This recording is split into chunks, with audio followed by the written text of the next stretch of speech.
Greetings, welcome back to Pinkoddbird. Today, I have this little coffin journal that I made.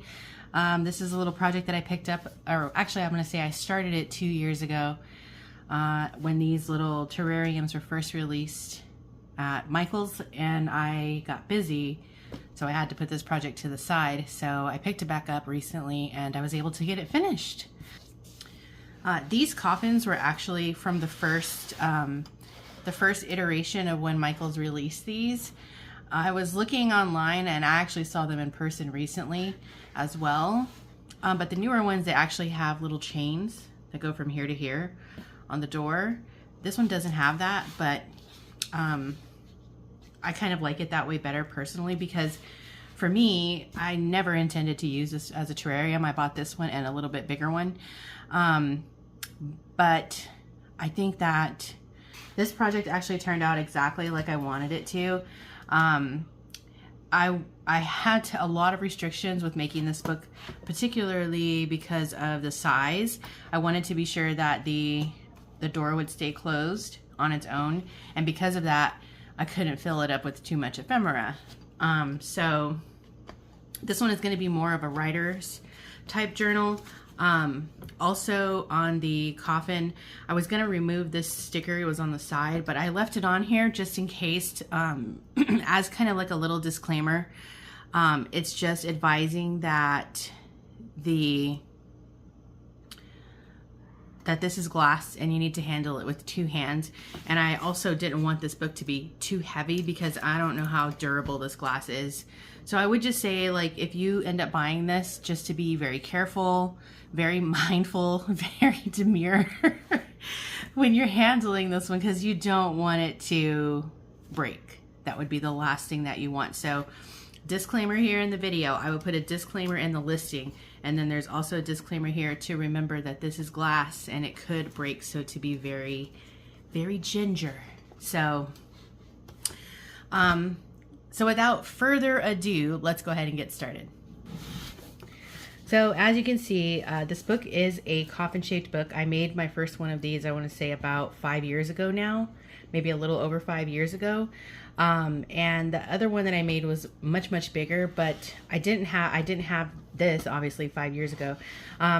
So I'm going to just pull this out. So, and then for pulling this out, I just left it with a ribbon like that because I thought that would be the easiest way to get this out, because this book fits perfectly in this box. So I'm going to set this aside because I also don't want to break it. And furthermore, if you end up getting this book and you don't want to keep it housed in here, you can still use this as a terrarium, or for whatever else, kind of Halloween shadow box, maybe vampire, something. So I'm going to set it aside because I am also clumsy and I do not want to break that, but when I ship this, I will pack that very, very carefully. So on into the book. It's about 9 inches tall and about 4.5-ish inches wide, and the spine is about 1 3/4 inches on this one. And there are a total of 10 signatures in this book, and I wanted to make the signatures that way because I wanted this book to be, you know, able to fit into the coffin. So the closure is just some seam binding, and I just kind of grunged it up a little bit with distress ink. On the cover, I don't know if you guys follow me on Instagram, but I showed a little sneak peek of this cover when I had just finished making it. If you guys don't follow me, I am on Instagram also at Pinkoddbird, so you can always get like little sneak peeks when I'm creating over there as well. The fabric is like this spiderweb fabric, and it's got like gold-ish metallic kind of tones to it.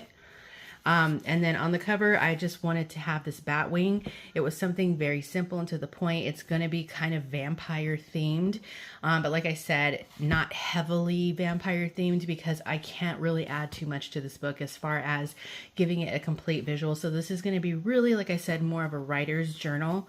But I thought that this bat wing would just be perfect, lending itself to, you know, vampires, Dracula, things like that. And it fits still nicely within the coffin because it's got a really nice low profile. But yeah, so that's the cover. And I love it because it has actual ridges in the wings. The book, I did do it as a hollow back spine. So this book is going to lay completely flat. So when you're working in it or writing in it, you won't have any issues because the pages are really narrow on this. I dyed all the papers in this book by hand. And I had kind of like an idea when I was originally going to do this. But all the pages up front are like coffee dyed, and then you go more into pages that are dyed kind of a reddish color. And then from there, it goes into like a deeper red. And then from there, it goes into like a gray color. And then from there, it goes into black. So that's the way the signatures go in succession. And I wanted it to be kind of like this person, whoever owned this book, started out as like a vampire hunter. Then at some point they got bitten, which is when the pages are getting like this. And then when the pages turn a little bit more red is when they need to feed, because they have to transition into a vampire if they want to live. And then when it's starting to get gray, they're like a young fledgling vampire. And then in the black pages, they're fully a full-blown vampire. So that was the idea and the reasoning behind this. I did do some very light textiles on this the profile. So you got the forest here. Again, like I said, I wanted this book to belong to a vampire hunter. So I'm just going to flip through. Almost every single page has stitching on it. Because like I said, I felt like, oh, like there's not so much I can add to this. So I tried to add things that I could add with the profile being able to stay flat. Got a little belly band in here. I don't remember then all of the digitals. I think that's Mrs. Cog's Human Condition. I just don't remember them all, you guys, but I can try and look and see if I can find them if you need to know. I did do some stamping in there, and like I said, these are all the original hand-dyed pages, which that also does take time. On these little spines, or on these little side tuck pockets, you can also use gel pen to write here so that there is no lost space. Or if you've got like transparent stickers, you can also add those there. I think that would be really pretty. So I did add, just like I said, some digitals to give it kind of like a rounded out vibe. I added a little moon card here, little tuck spot.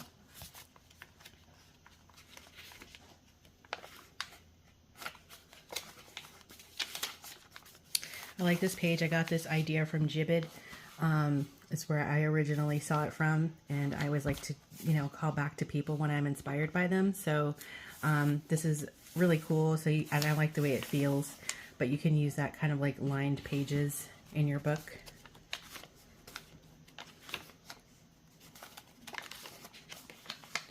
Did add a little bit of washi tape here and there.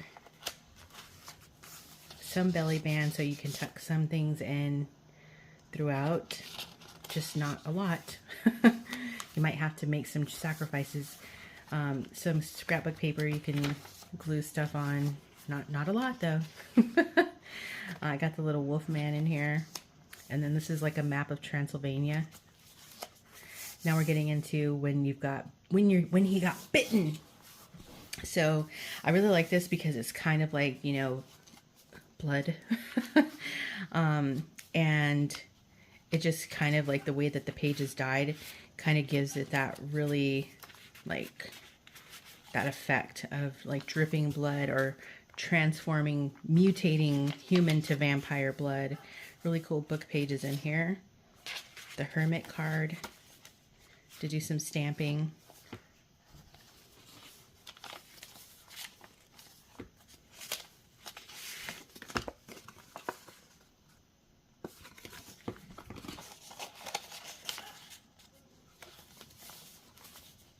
Some stenciling here and there.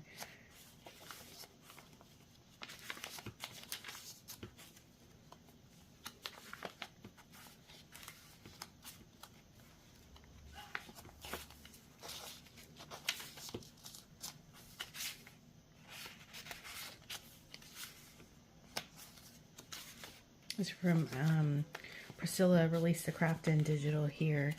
It really fit perfectly with those colors.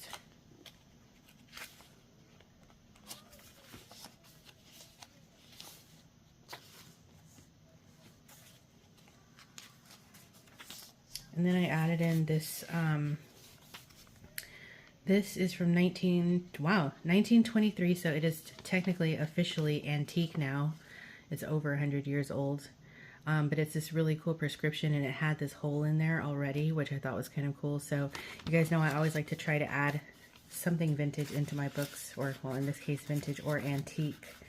But I thought that was a really fun little piece. The prescription, I don't know, you'll have to read it and see what it was for. That'll be a little research and investigation you can do if you get this book. And now the pages are getting darker. Blood, quote unquote. It's not blood.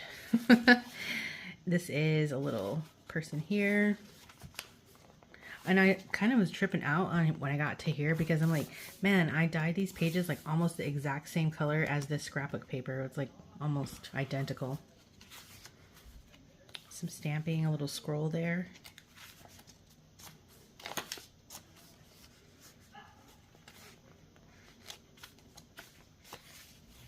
I think the book is beautiful. I would love this book to use it for writing in, just like a straight up writing journal. I would love to have this personally. Maybe I'll make one for myself, but these books are very, very fiddly to make. They do take a lot of time and as much precision as you possibly can. This is a piece of ephemera from my Gothic kit, which is available on Etsy. I think it's called Dance Macabre, but I'm not sure.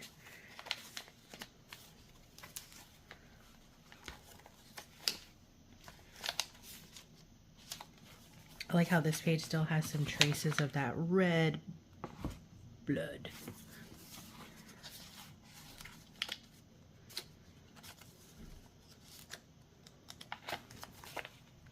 So plenty of writing space. As the pages get darker, you can change your writing utensil. Obviously, you're going to probably be writing in black on these gray pages.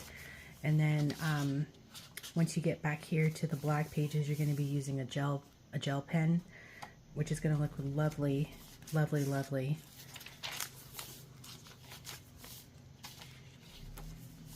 Some more Release the Craftin papers. All different weights of papers. A little flip there.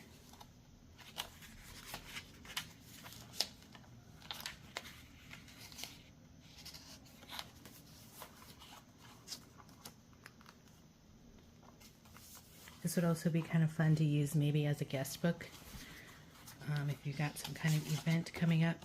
This is another piece from my Gothic ephemera. It's a little, it's an undertaking and furniture company from 1925. No, I'm sorry, 1904. 1904 is when it was from.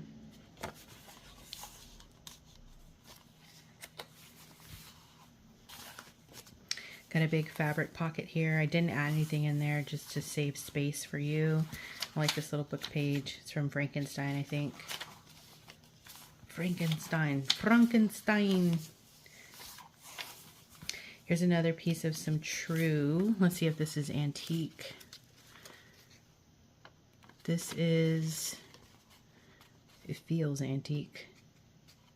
Yes, no, not quite antique yet, 1933, but it's old enough. But that's an original, and I think this might be French.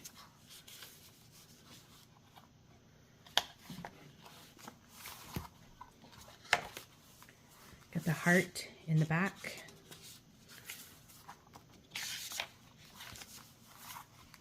There's my stamp, and that is it. So I'm really happy with the way this turned out. I have plans to make more. It's just probably not, I'm not sure. I don't think I'm going to get to them this year. Like I said, these take quite a while to make. Yeah, I hope you guys have enjoyed this. If you like this coffin journal, leave a comment down below and let me know. And you guys already know this is about to be spooky season, so all of the Halloween stuff is on the rise, so be ready. Just quickly also, I had put this back in after I finished filming the video, but I wanted to show you how easily it goes back in. So just pops in just like that, and voila. This one here is going to be listed up in my Etsy shop, and it'll be there until it's not. And I think that is going to wrap it up for me for now. Be sure to stay tuned because you never know what direction this odd flock of ours is heading into. And until next time, toodaloo.